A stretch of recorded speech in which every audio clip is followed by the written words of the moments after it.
warahmatullahi wabarakatuh.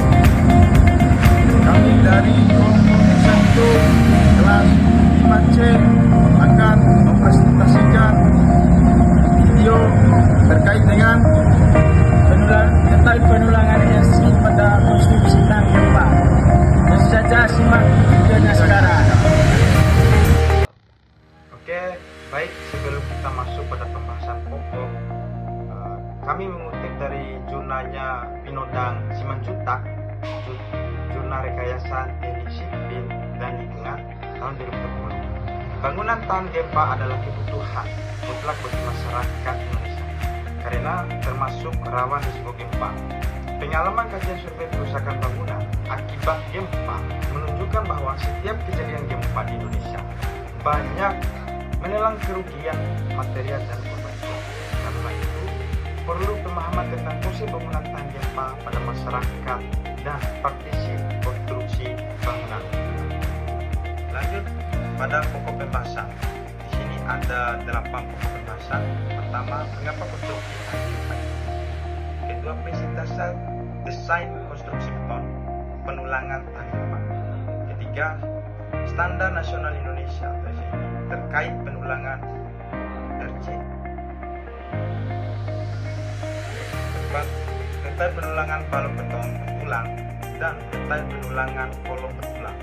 5. Detail penulangan sambungan balok dan kolom. 7.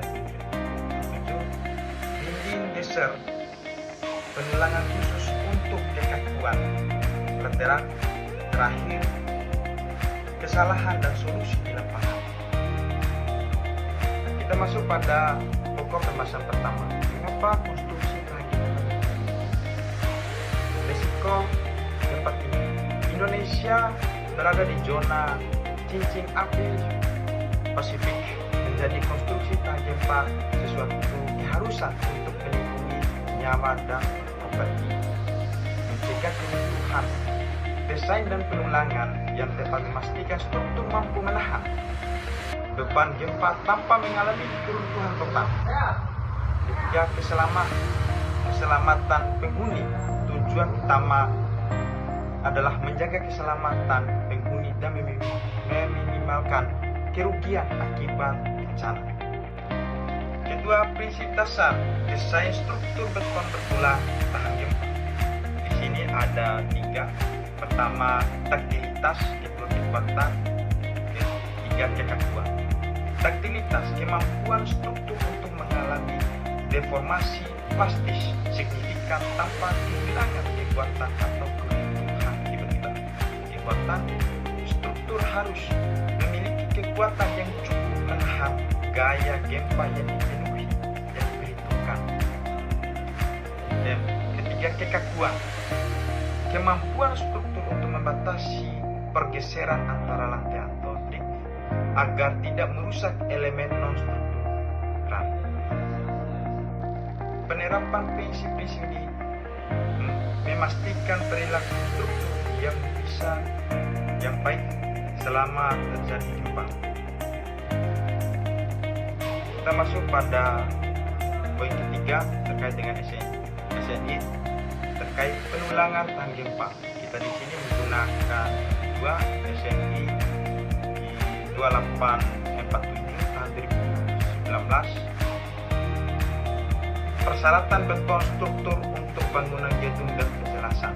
Standar ini mengatur desain dan detail penulangan elemen beton penulangan secara umum, termasuk ketentuan khusus untuk kondisi beban gempa, yaitu ketentuan taktilitas, desain berdasarkan kapasitas, desain penulangan pada zona kritis. Yang kedua, SNI 1726 tahun 2019, tata cara perencanaan ketahanan gempa untuk struktur bangunan gedung dan non-gedung. Standar ini menentukan bagaimana gaya gempa yang dihitung dan diterapkan pada desain struktur. Klasifikasi wilayah gempa, kategori desain seismik, analisis respon struktur terhadap gempa.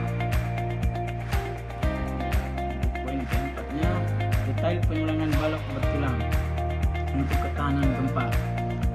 Penulangan balok sangat penting, terutama pada zona kritis untuk memastikan daktilitas yang memadai. Zona kritis balok berada di dekat kolom atau sambungan, di mana momen lentur dan gaya geser maksimum terjadi saat gempa. Kriteria penulangan SNI 2847 mengatur rasio tulangan longitudinal, minimum dan maksimum, serta jarak sengkang di zona kritis. Penyaluran gaya, tulangan longitudinal dan sengkang harus dirancang untuk menyalurkan gaya-gaya ini secara efektif dan mencegah kegagalan getas. Untuk yang poin yang kelima, detail penulangan kolom bertulang untuk ketahanan gempa. Kolom adalah elemen kunci dalam sistem penahan gempa. Pembatas jarak sengkang sangat krusial. Pembatasan jarak sengkang atau tulangan transversal harus diperketat pada ujung kolom atau zona kritis untuk menahan geser dan membatasi tulangan longitudinal agar tidak mengalami tekuk. Memastikan daktilitas yang tinggi, mencegah kegagalan geser, mengurangi risiko tekuk tulangan utama. Detail penulangan sambungan balok kolom, kunci kekuatan sistem. Sambungan balok kolom adalah area paling kritis dalam struktur tahan gempa, merupakan titik pertemuan berbagai gaya. Yang pertama, integritas struktural, penyaluran momen dan geser, tulangan transversal, detail kait dan angkur. Detail penulangan pada sambungan harus memastikan integritas struktural, mencegah kegagalan geser atau ikatan tulangan. Yang keenam, dinding geser penulangan khusus untuk kekakuan lateral. Dinding geser dalam kurung shear wall memberikan kekuatan lateral yang signifikan untuk menahan gaya gempa. Penulangan memiliki karakteristik khusus. Yang pertama, tulangan vertikal dan horizontal yang padat. Yang kedua, zona batas atau bondir elemen dengan penulangan tambahan untuk daktilitas. Yang ketiga, detail sambungan yang kuat ke pondasi dan elemen lantai. Dinding geser berperan penting dalam mengendalikan drift dan mencegah kerusakan parah pada bangunan tinggi. Nah, yang terakhir adalah praktik terbaik di lapangan, kesalahan umum dan solusi penulangan. Yang pertama, jarak sengkang terlalu renggang. Solusi, pastikan sesuai SNI, gunakan alat bantu ukur. Yang kedua, ketika tulangan tidak sesuai, solusinya periksa sudut tekuk dan panjang kait sesuai standar. Yang ketiga, penyambungan tulang di zona kritis, solusinya hindari penyambungan lap spines di zona kritis balok atau kolom. Terus, kesalahan yang terakhir, kurangnya pengawasan. Untuk solusinya, libatkan insinyur struktur dan mandor yang kompeten. Baik, kita masuk pada kesimpulan. Membangun struktur aman bencana. Penerapan detail penulangan beton bertulang yang benar sesuai SNI adalah fondasi utama dalam bangunan struktur tahan gempa. Ini bukan hanya tentang memenuhi peraturan, tetapi tentang investasi dalam keselamatan dan kemajuan. Ya, untuk poin-poinnya, pahami dan patuhi SNI 2847 2019 dan 1726/2019. Prioritaskan daktilitas, kekuatan dan kekakuan dalam desain. Lakukan pengawasan ketat di lapangan untuk memastikan kualitas penulangan. Membangun dengan standar tahan gempa adalah investasi dalam kehidupan dan masa depan. Sekian video presentasi kami. Lebih dan kurangnya kami mohon maaf. Wassalamualaikum warahmatullahi wabarakatuh.